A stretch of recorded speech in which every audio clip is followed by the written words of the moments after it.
I would say it's definitely a form of companionship, a confidant relationship. Just having someone or a group of people who are there for you in your corner when they're celebrating your wins and they're picking you up after difficult times when you feel like you lose. I think we don't have enough of that in our society. We need more people who help us in both instances, and we experience both in life. So I think it's really mentorship is critically important, and having someone or a group of people there is really, I think, a necessary component to being successful. And in terms of success that you feel like you have a good social, emotional well-being and a compass that you feel like you have a robust resilience to you.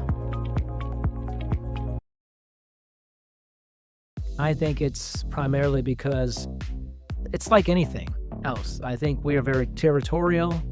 I think that we think in a very scarcity mindset, and that what I have is mine and it's not yours. And if I share these secrets with you of my success, that I'm going to impede upon your territory.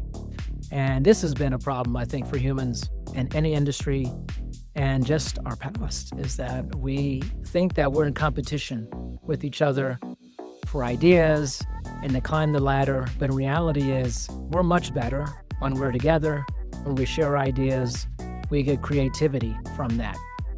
And seeing someone else win, I think, honestly feels unnatural for a lot of people. I think we feel very connected to, oh man, why do they have what I don't have? And this jealousy. And I think we got to get rid of that. I think it's hard to get rid of, but I think it's something we need to get rid of. We need to unite.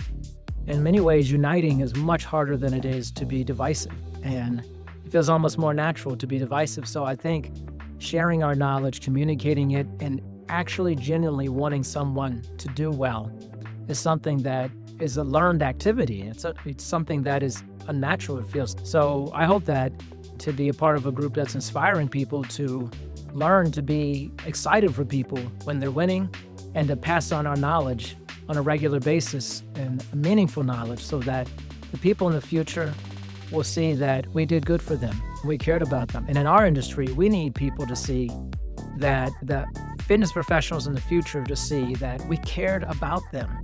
We spent time cultivating the next version of professionals, and we cared about the whole person, and we wanted to see them succeed, and it was a great pleasure in doing that. So I think we just haven't had it because we haven't put our guards down. I hope we can put our guards down, whether we're large corporations, small boutique places, individual solopreneurs.